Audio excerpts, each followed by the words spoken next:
शोक, विषाद, दुख, क्लेश, कष्ट, संताप, भय, उद्वेग, ये सदैव सताते रहते हैं। इसी से डिप्रेशन होता है। बार बार नकारात्मक चिंतन, शोक, विषाद, दुख, चिंता, क्लेश, संताप, भय, उद्वेग, यही पूरे मानसिक स्तर को नष्ट कर देते हैं। उत्साहहीन जीवन हो जाता है। जब तुम श्यामा श्याम को समर्पित हो जाते हो तो ये सब प्रवेश भी नहीं करते, एक अपार मस्ती बनी रहती है। अब क्या होगा? श्यामा श्याम जो करेंगे वही होगा। श्यामा श्याम पता नहीं कैसा करे, नहीं, वो सदैव मंगल भवन है, वो जो करते महामंगल होता है। यह निश्चय उपासक के हृदय में आ जाना चाहिए। इसलिए अपना सारा मन, सारी बुद्धि, सारा जीवन, प्रत्येक श्वास प्रभु को अर्पण कर दो। फिर देखो तुम निहाल हो जाओगे। दुख, शोक, विषाद, क्लेश, कष्ट, संताप, भय, उद्वेग, ये उसी को व्यापते हैं जिसने अपने जीवन को प्रभु के चरणों में अर्पित नहीं किया। इसलिए तुम अपना सारा मन, सारी बुद्धि, सारा जीवन, प्रत्येक श्वास केवल प्रभु को अर्पित कर दो। फिर देख लेना श्वास कैसे अर्पित की जाती, राधा राधा राधा। बुद्धि कैसे अर्पित की जाती, एकमात्र निश्चय कि भगवत सुख ही सुख है। ये जागतिक सुख सुख नहीं, ये दुख है, ये ऐसा दलदल है जिससे आप तक कोई नहीं निकल पाया। सारा मन, हम मन से केवल प्रभु का मनन करें। बार बार मन को संसार से हटा के नाम में, रूप में, लीला में, धाम में लगाएं। बहुत प्रसन्नता हो जाती है उस उपासक के हृदय में जो अपना मन बुद्धि प्रभु के चरणों में अर्पित कर देता है। भगवान ने तो इसको बहुत उत्तम स्थिति बताया है कि मेरे से कभी वो अलग हो ही नहीं सकता यदि मन बुद्धि अर्पित कर दिया। मयि एव मन आधत्स्व मयि बुद्धिम निवेशय तो निवश्य मयि एव अत ऊर्ध्वम न संशया। बिल्कुल संशय नहीं, वो मेरे में ही निवास करेगा जिसने मन और बुद्धि अपनी मेरे में अर्पित कर दी। बहुत प्रसन्नता रहेगी उस उपासक के जीवन में जो अपने आप को मन बुद्धि सहित प्रभु के चरणों में समर्पित कर दिया है। भगवान का आश्रय लेने वाले की पहचान है हर परिस्थिति में प्रसन्न रहना। देखो आप भगवद आश्रित हो कि नहीं, देखो अनुकूल परिस्थिति में तो सब प्रसन्न रहना, लेकिन प्रतिकूल परिस्थिति में प्रसन्न रहना यह भगवान के भक्तों का लक्षण है। हर परिस्थिति में प्रसन्न रहना यह भगवान के भक्तों का लक्षण है। आनंदगन भगवान का आश्रय मिलते ही आनंद छा जाता है हृदय में। उनके पास आनंद का अभाव होता ही नहीं है।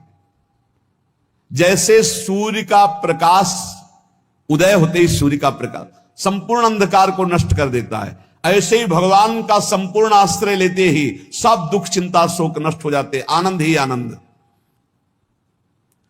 तुम भगवान के मंगलमय रूप को नहीं जानते हो, पर उनके मंगलमय भाव को, विधान को मानना शुरू कर दो। जो भी होता है मंगलमय होता है। हमने जीवन में देखा है, अगर इधर कोई बहुत बड़ा सुख दिया तो देर नहीं लगेगी, 24 घंटे नहीं व्यतीत होंगे और ऐसे दुख दे देंगे, जिससे दोनों का समान भाव रख करके ना दुख में तुम भूलो प्रभु को, ना सुख में फूलो, सीधे भगवत मार्ग में चलो। पूरे जीवन की बात देखा है। भगवान के मंगल विधान में सदा सर्वदा सुख ही सुख है, इस बात को मान के प्रसन्न हो जाओ। जब भगवान का भजन करने वाले की तन्मयता बढ़ती है भजन में, तो द्वेषी जन अपने आप तैयार हो जाते हैं। भक्त कभी किसी से द्वेष नहीं करता, अपने आप वो द्रोह करने लगते हैं। तो नरसिंह मेहता जी से बहुत गांव के कई लोग थे जो जलते थे, ऐसे जलते थे कि अब क्या करें, कैसे मिटा दे नरसिंह मेहता जी को। अब उपाय तो मिल नहीं रहा था। तो एक दिन संतों की मंडली आई और उन्होंने कहा कि हम रास्ते में कोई चोर आदि धन ना ले ले, इसलिए यहां से किसी की हुंडी चलती है क्या द्वारिका में? पहले ऐसा था। बोले हाँ, हमारे यहां बहुत बड़े सेठ हैं नरसिंह मेहता जी, पर आप कहोगे वो मना कर देंगे। कई बार कहोगे, अगर वो स्वीकार कर ले तो वहां। और उनका लक्ष्य था कि नरसिंह मेहता जी की तो खाने की भी सुविधा नहीं थी, हुंडी कहां की बात आई। उनका था कि जब वो ना कहेंगे तो संतजन नाराज हो जाएंगे, अगर हां कह दिया तो वहां हुंडी चुकेगी नहीं, तो संतजन अपने आप इनको शाप दे देंगे, अपराध बन जाएगा, ये नष्ट हो जाएंगे। संतों को भेजा नरसिंह मेहता जी ने, सबकी दंडवत की, चरण पखाड़े। तो उनका ये इतना रुपया है, द्वारिका में साधु सेवा हम करेंगे, वहां तुम्हारी हुंडी चलती है। तो अरे उनका आप कहाँ भूल रहे हो, यहाँ खाने की भी व्यवस्था।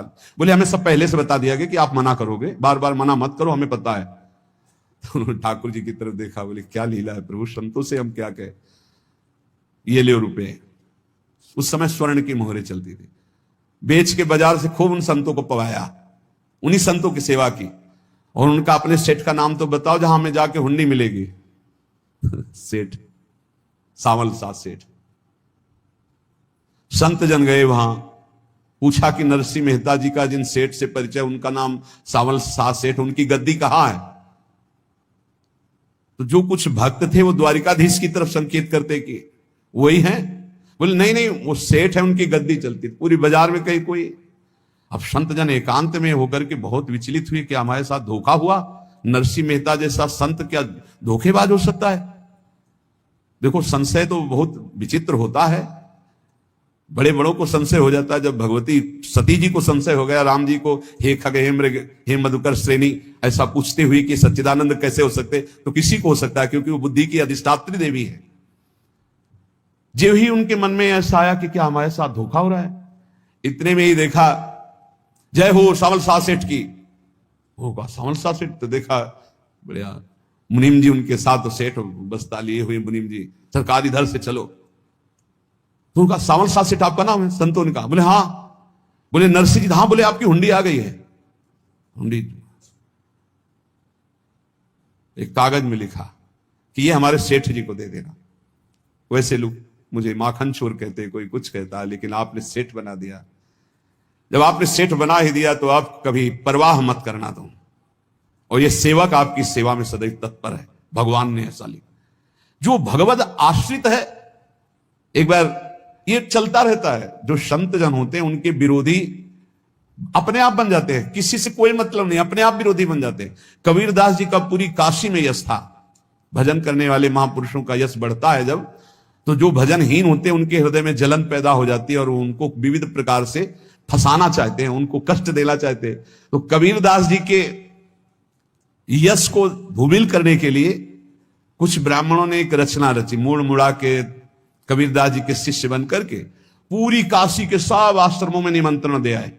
कल भंडारा है, संत सेवा है, सबने स्वीकार किया।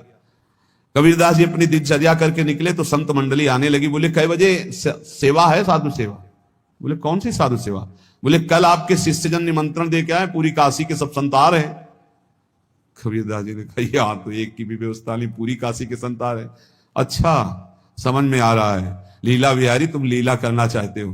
गए अपना निकल गए गंगा किनारे, एक झाऊ के नीचे बैठकर अपना भजन ध्यान में मगन है। 11-12 बजे तो उन्होंने देखा इस संतों की मंडली, काशी तो बहुत। कबीरदास जी ने देखा कि आश्रम के, तो बोले पता नहीं क्या होगा, चलो चलते हैं। तो ऐसे गमछा वस्त्र करके ऐसे डालकर मुंह ढक करके, वहां बड़ी बड़ी पंगत लगी थी। कबीरदास जी सबको पाओ जी पाओ। कबीरदास जी के रूप में स्वयं भगवान पाओ जी। कबीरदास जी ने कहा अच्छा जब स्वामी परस रहे तो हम भी बैठ के पा ले। तो जब उसी पंगत में बैठ गए अपना कपड़ा ढक करके, और जब मोहरे की दक्षिणा दे रहे थे सब लोग कि वाह कबीरदास जी ने आज तो साधु से सबको। जब कबीरदास जी के सामने आए तो ऐसे मुंह ढके, बोले देखो जो मेरा होता है उसे मुंह छुपाना नहीं पड़ता, मुंह ढकला नहीं पड़ता। लो दक्षिणा, तुम भी दक्षिणा लो। कबीरदास जी को कबीरदास जी दक्षिणा दे रहे, वो कबीरदास जी है भगवान, और ये पाले वाले कबीरदास जी है भगवान के जन। कभी भगवान अपने, अरे जमाने जोर लगा ले, कितना जोर लगाएगा, भक्त और भगवान का झंडा कभी न झुकने पाएगा। बिल्कुल चिंता शोक भय उद्वेग रहित जीवन भगवद आश्रित, तुम भगवान के मंगल विधान में सदा सर्वदा प्रसन्न रहो। अब ये विचार कर लो कि भगवान जो करेंगे तुम्हारा मंगल करेंगे। अब थोड़ा ऐसा बीच में लगता है कि अमंगल हो रहा है क्या, लेकिन पक्का समझो बहुत बड़ा मंगल उनका विधान होता है, बहुत ही उत्तम मंगल होता है भगवान के शरणागत का। भगवान हमारे विचारों वाले नहीं है, हमारे विचार प्राकृतिक है, भगवान के विचार चिदानंदमय हैं। वो अपने विचार से हमारा मंगल करते हो, हम अपने विचार से मंगल चाहते हैं। भगवान के विचार से मंगल ही हमारा होगा, इसलिए कभी हमको चिंता शोक भय नहीं करना चाहिए। भगवान की ओर से कभी तुम्हारे लिए ऐसा विधान नहीं होगा कि तुम दुखी हो जाओ, बस तुम्हारी सोच हो सकती है, उसका परिणाम बहुत मंगल होगा। जगत की ओर से निराश हो जाओ, किसी से आशा मत रखो, फिर आप देखो आपका जीवन कैसा आनंद में व्यतीत होता है। ये जो जगत की आशा है यही दुख प्रदान करती, सच्ची जगत की आशा ही दुख प्रदान करती है। अगर जगत से कोई संबंध न रखा जाए और भगवत भाव में रहकर तो बहुत अच्छा जीवन चलेगा। अपने कर्तव्य का पालन करो, परिवार को भगवत स्वरूप मानकर पोषण करो, किसी से कोई संबंध मत रखो, कोई आशा मत रखो, यही अध्यात्म सिखाता है। अपने आप भगवत स्वरूप, सबका व्यवहार मंगलमय और आपका जीवन मंगलमय। अपने घर में ऐसे रहो जैसे किसी अतिथि के घर में रह जाता है, चलना है यहां से जाना है। कौन रहता है अपने घर में अतिथि की भांति? भगवान का भक्त। जाना है यहां से, अपनी प्रिया प्रीतम के पास जाना। ये हमारा घर नहीं है, यहां तो हम समय व्यतीत कर रहे हैं, अपनी आयु व्यतीत कर रहे हैं भगवत आराधना करते हुए। हमें जाना है प्रिया प्रीतम के पास। वास्तविक घर भगवान का धाम है हमारा, वास्तविक घर वाले प्रभु हैं हमारे। जो नित्य सच्चिदानंद भगवान के चरणों में अपने चित्त को समर्पित करता रहता है, उसको यह अनुभव होने लगता है कि बड़ी कृपा है हमारे ऊपर भगवान की, बड़ी कृपा है हमारे ऊपर। सर्वसमर्थ परम सुहृद भगवान ऐसे भक्त के ऊपर हर समय वरद हस्त रखे रहते हैं। ये केवल प्रवचन नहीं, सच्ची बात मानिए। ऐसे भगवान का वरद हस्त हर समय रहता है। जब भगवान की छत्र छाया में भक्त अपने को देखता है तो आसपास घोर विपत्तियों का भी समुदाय हो तो भी वो आनंद में मगन रहता है। हर हालत में आनंदित रहना ये भक्त का स्वभाव है। भगवान ऐसे भक्तों को प्यार करते हैं जैसे कछुआ अपने अंडे को बाहर रख आवे और रात दिन उसका चिंतन करे। जब भक्त भगवान को समर्पित होता है तो भगवान रात दिन उसकी ऐसे चिंतन सुरक्षा करते हैं। अभय, ये दैवी संपदा का पहला गुण है। ये भगवान के शरणागत पर जागृत हो जाता है, वो भयभीत नहीं होता, किसी भी उससे भयभीत नहीं होता। यही डर ही डरप हरिवंश हित, जिनो भ्रमय गुण सलिल पर। इस डर से डरते रहना चाहिए कहीं गुण रूपी पानी में फिसल न जाए, नहीं तो गलती हो सकती है। साधक सावधान रहे। ये अभय दैवी संपदा का सबसे बड़ा गुण है। जो भयहारी भगवान की शरण में आ जाता है तो उसके अंदर ये अभय प्रकट हो जाता है। अगर कहीं तुम्हें एकांत में भय लग रहा है, एक आदमी तो एकांतिक में आए थे, वो कह रहे थे कि हमें हर समय भय लगा रहता कि कोई हमारे पीछे है, अंधेरा तो लगता कोई खड़ा है, मैं जीना मुश्किल हो गया, ऐसा भय। देखो ये मन कैसा है, भगवान से विमुख होने पर कैसे डरवाता है। वो कह रहे हैं हर समय मुझे डर लगा रहता है, कोई सामने खड़ा है, कोई पीछे खड़ा है, ऐसा भय लगने लगता है। और जब भगवान की शरण में आ जाते हैं तो ये अभय स्थिति हृदय में जागृत हो जाती है। कोई भी भय आसपास आ ही नहीं सकता, यहां तक कि नरक का भी भय खत्म हो जाता है जो भगवान की शरण में है। महापापी भी पुण्यात्मा महान भक्तों के समान वो उत्तम गति को प्राप्त हो जाता है जो भगवान की शरण में हो जाता है। पर ये जो भोगों का आश्रय लिए हुए हैं, मनमानी आचरण कर रहे हैं, ये कभी उस अभय को जान ही नहीं सकते कि अभय पद है क्या। इनको तो कदम कदम पर शोक, भय और दुख की प्राप्ति होगी। कोई बचा नहीं सकता जो भोगों में लगे हैं, मनमानी आचरण कर रहे हैं। अगर निर्भय होना चाहते हो, परम सुखी होना चाहते हो तो भगवान के शरणागत हो जाओ। सारे जगत को अभय दान देने वाले भगवान हैं। भगवान का एक प्रण है, ममपन शरणागत भयहारी। जो मेरी शरण में आ गया उसके भय का मैं नाश कर देता हूं। साधना में अवस्था मन की मानी जाती है कि आप कितने अच्छे साधक हैं। यदि आपका मन भगवदाकार है, हर समय भगवत चिंतन चल रहा है, आपके स्वप्न भागवतिक आ रहे हैं, आपके विचार भागवतिक हैं, तो आपकी अच्छी साधना हो रही है। और यदि आपके स्वप्न गंदे आ रहे हैं, क्योंकि स्वप्न में मन का ही सारा खेल होता है, और आपकी चिंतन वृत्ति वासनात्मक चल रही, तो अभी साधना का प्रभाव मन पे नहीं पड़ा है। जिसका मन हर समय भगवत चिंतन करता रहता है वो जीते जी जीवन मुक्त हो जाता, अनुभव होता है। जैसे किसी ने कहा कि हमें कैसे पता चलेगा कि हमारा काम हो गया है। तो जैसे आप भोजन पा लेते हैं तो किसी दूसरे से गारंटी थोड़ी लेनी होती कि हम छक गए हैं क्या, आप जरा बताना हम छक गए हैं क्या। नहीं, अपने हृदय में आ जाता है कि अब मैं तृप्त हो गया, ऐसे ही अपने हृदय में आ जाता है कि मेरा काम हो गया, अब मेरा जन्म नहीं होगा। यह हृदय में आ जाता है, अपने आप अनुभव में आ जाता है। जब स्वरूप बोध होता है तो किसी और से सलाह थोड़ी लेनी होती है, वो अपने आप अनुभव में आ जाता है। हां, यदि गुरुदेव का वर्ण नहीं किया है तो फिर आपको किसी न किसी गुरु से प्रमाणित करवाना पड़ेगा। और अगर गुरुदेव का वर्ण किया है तो वही मंत्र, वही नाम, वही गुरु शरणागति आपको अंदर से पुष्ट कर देगी कि आपका काम हो गया है। विषय चिंतन करता हुआ मन विषय आसक्ति को प्राप्त होता है। विषय आसक्ति को प्राप्त हुआ मन बार बार जन्म, मरण और नरक को प्राप्त होता है। बस ये विषय चिंतन हटाना ही प्रमुख कर्तव्य साधना का है। बार बार मन को विषयों से हटा करके प्रभु के नाम में लगाओ, प्रभु के रूप में लगाओ, प्रभु की लीला में लगाओ। जहां भगवान प्रकट होते हैं वहां परमानंद की बाढ़ आती है। पर यह ध्यान रखें, गुलाब का फूल कांटों में खिलता है, उसकी सुगंध लेनी, फूल लेना है तो कांटों से बचाकर। ऐसे ही जब आप भगवत चिंतन के लिए चलेंगे तो आपका चिंतन चुराने के लिए माया विविध नाटक करेगी, कांटे फैलाएगी। कोई तुम्हारी निंदा करेगा, कोई अपमान करेगा, कोई उपहास करेगा, तुम्हारी अव्यवस्था हो सकती है, तुम्हारी परिस्थिति बहुत भयावह हो सकती है। इन परिस्थितियों में भी भगवत चिंतन का तार ना टूटने पावे तो आगे गुलाब का फूल है, जिसे कांटे से बचाकर गुलाब का फूल लेते हैं और भगवत अर्पित करके सौरभ का सुख लेते हैं। ऐसे ही भगवान के प्रेमानंद का अनुभव करने के लिए संसार के कांटों से बचना होगा। और खिलेगा यही फूल संसार में ही, मनुष्य देह में, और योनियों में नहीं। भगवत प्राप्ति स्वर्ग में नहीं होगी, इसी मृत्यु लोक में होगी।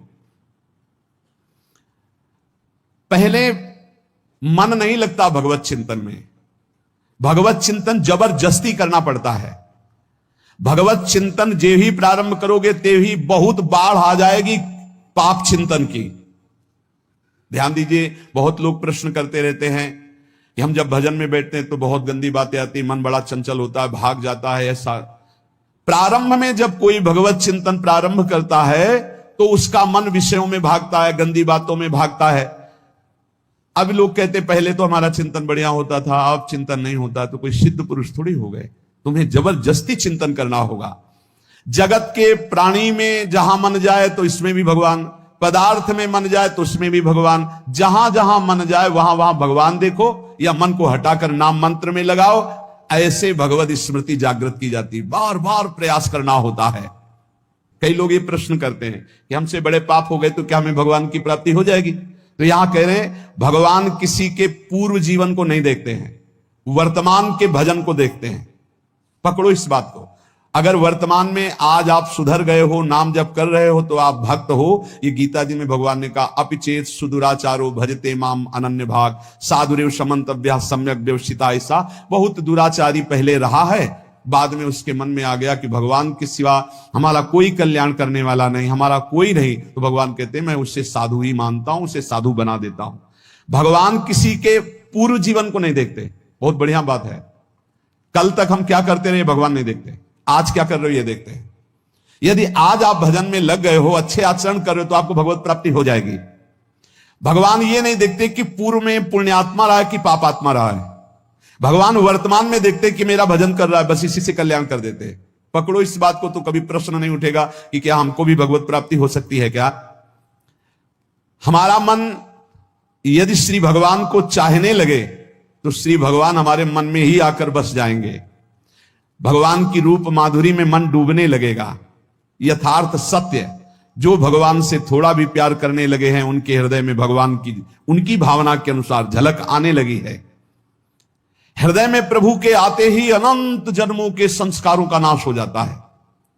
इसलिए तुम अपने पहले वाले घृणित जीवन को याद भी मत करो और उसको सोचकर जरा निराश भी मत हो। अमावस्या में घोर अंधकार रहता है, पर प्रातः काल में अंधकार नष्ट हो जाता है। ऐसे ही नाम का उच्चारण करते ही तुम्हारे जितने पापांधकार हो सब नष्ट हो जाएंगे। तुम चाहो कि एक क्षण भी प्रभु को ना भूलो। अब वर्तमान में ऐसी स्थिति बनाओ। जो प्रभु को नहीं भूलने की चाह करता है कि मुझे ऐसी स्थिति प्राप्त हो कि मैं कभी प्रभु को ना भूलूं, तो सच्ची मानो और कोई बात भगवान सुने ना सुने, ये बात जल्दी सुन लेते हैं। भजन की मांग करो तो बहुत जल्दी भगवान पूर्ण करते हो। भजन जिसका चलने लगा तो फिर लोकांतर के सारी रिद्धियां सिद्धियां सुख वैभव तो उसके चरणों में लौटते हैं। जब हम प्रभु से प्रभु का स्मरण न मांगकर भोग मांगते हैं तभी हमारा भजन रुक जाता है, भजन नहीं चल पाता। यदि हम प्रभु से केवल भजन मांगे तो विश्वास करो ब्याज में ये सब हो जाएगा। मूल भजन तो आपका बचेगा ही, ब्याज में लोकांतर के भोग आपके चरणों में लुटते घूमेंगे। आप भजन करके तो देखो, अरे घिघियाने की जरूरत नहीं, किसी से मांगने की जरूरत नहीं, भजन करके देखो सब ठीक हो जाएगा, सब अपने आप बन जाएगा। हम बहुत बड़ी भूल कर देते हैं कि थोड़ा भजन करके प्रभु से कुछ सांसारिक वस्तुएं स्थितियां परिस्थितियां बदलने की मांग कर लेते हैं, जिससे भजन छूट जाता है। प्रभु की स्मृति इतनी महान है कि जिन्होंने बैर भाव से प्रभु का स्मरण किया उनको भगवान की प्राप्ति हो गई। जैसे कंस आदि भगवान से बैर ही तो रखते थे, लेकिन भगवान की स्मृति रहती थी, स्मृति ने उनको भगवत प्राप्ति करा दी। स्मृति में महान सुख है, पर वो जब भक्ति रस से युक्त स्मृति होती तब माधुर्य रस प्रेम रस का अनुभव होता है। कल्याण तो वैर भाव से स्मरण करने वालों को भी प्राप्त हो गया।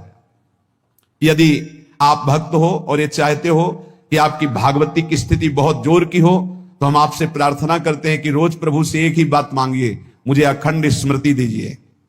अर्जुन जी को पूरी गीता जी सुनने के बाद यही मिला, नष्टो मोहा स्मृति लब्ध्वा। स्मृति, प्रभु आप हम पे ऐसी कृपा कर दो कि हमारे हृदय में किसी और व्यक्ति वस्तु स्थान की स्मृति न रह जाए, केवल आपकी स्मृति रह जाए। ये चाह भगवान बहुत जल्दी पूर्ण कर देते हैं यदि उपासक हृदय से ये बात मांगे। भगवान की कृपा से ही ऐसा हो सकता है कि अखंड स्मृति ये कर्म फल से नहीं मिलती है। प्रभु के प्रति निर्भर होकर जो दैन्यता पूर्वक प्रभु से मांगता है और हर समय अभ्यास करता रहता है भगवत स्मरण का, उसको ये स्मृति मिलती है। और स्मृति मिल गई तो इससे बड़ी कोई स्थिति नहीं, हर समय भगवान का स्मरण। प्रभु से मन प्रतिपल नया नया स्वाद लेकर के आसक्त होता रहता है, नवम नवम। प्रभु कभी बासी नहीं होते। जैसे किसी व्यक्ति को देखो तो देखते देखते मन हट जाएगा कि देख लिया बहुत सुंदर है, ठीक है, लेकिन वो एक दिन मन हट जाएगा। और प्रभु की सुंदरता नवम नवम है, प्रभु के नाम का स्वाद नवम नवम है, प्रभु की लीला का स्वाद नवम नवम है, प्रभु के धाम की शोभा नवम नवम है। जैसे आचार्य महाप्रभु हरिवंश चंद्र जी कहते हैं, नयो नेह नव रंग नयो रस नवल श्याम वृषभानु किशोरी नव पीतांबर नवल चूनरी नई नई बूंदन भींजत गोरी नव वृंदावन हरित मनोहर नव चातक बोलत मोर मोरी नव मुरली जो मल्हार नई गति, सब कुछ नया। तो नवम नवम प्रभु प्रतिपल नवम नवम प्रभु का रूप, प्रियाजू का नवम नवम अबहीं और अबहीं और अबहीं और है। तो कहते हैं जब मन निरंतर स्मृति में डूबता है तो जब प्रभु की रूप माधुरी प्रकाशित होती तो ऐसी नवम नवम कि कभी ये नहीं होता कि रूप बासी हो गया, ये वही रूप है जो हमने अभी देखा था, नवम नवम। इसलिए आनंद की उफान आती रहती है उपासक के हृदय में। ऐसी प्रियता ऐसा आनंद बिना भजन के नहीं अनुभव में आएगा। इसलिए तुम विश्वास करो, तुम्हें बहुत सुंदर सुख मिलने वाला है, आगे अपार सुख मिलने वाला है। ये थोड़ा दुख का समय काट लो, जब तक जीवन है ये दुख सुख की लहर आती रहेगी, आप इसको सह जाओ, आगे बहुत आनंद है। विश्वास मान लीजिए, बहुत आनंद है। जो ये विश्वास कर लेता है वो प्रभु के मार्ग में चलकर प्रभु को प्राप्त कर लेता है। नहीं तो इतने रोड़े हैं कि आप उब जाओगे, बहुत रोड़े हैं। जो प्रभु के मार्ग में चलता है तो माया के बहुत से पार्षद अपना प्रभुत्व दिखाने उनके पास आते हैं, महिमा अपनी दिखाने, पर वो किसी वस्तु स्थिति अवस्था प्राणी पदार्थ का प्रभाव स्वीकार ही नहीं करता, क्योंकि भगवत स्मृति परायण है, भगवान की कृपा पर विश्वास है, इसलिए उसको कोई फंसा नहीं पाता। वो नित्य निरंतर प्रभु से घुला मिला रहने के कारण उसकी मस्ती में कोई फर्क नहीं पड़ता। माया का प्रभुत्व रखने वाले उसे फंसाने की चेष्टा करते हैं, पर उस पर किसी का असर नहीं होता। वो कहीं लिप्त नहीं होता, वो कहीं दुखी सुखी नहीं होता, वो हर समय प्रसन्न रहता है। तुम देखो, हर समय प्रसन्न रहते हो? यदि नहीं तो तुम किसी व्यक्ति वस्तु का आश्रय लिए हुए, प्रभु का नहीं। अगर हां, तो हर समय प्रभु का स्मरण चलना चाहिए, हर समय प्रभु के आश्रित हो कि देखना ये आनंद, ये प्रसन्नता क्या रूप रखती है। बड़े बड़े मस्त संतों को देखा, मस्त ऐसे उन्माद में मस्त, उस सुख के लिए ललचाओ। कब तक जन्मते मरते रहोगे, कब तक बार बार दुख भोगते रहोगे, कब, बड़ा प्रपंच है ये। भगवान का स्मरण परम पुण्यात्मा पुरुष का हृदय माना जाता है। बहुत पवित्र हृदय, बड़ा पुण्यात्मा हृदय जिसमें भगवान का स्मरण। भगवान का विस्मरण पापात्मा पुरुष, भयानक विपत्ति, दुर्भाग्य आते हो।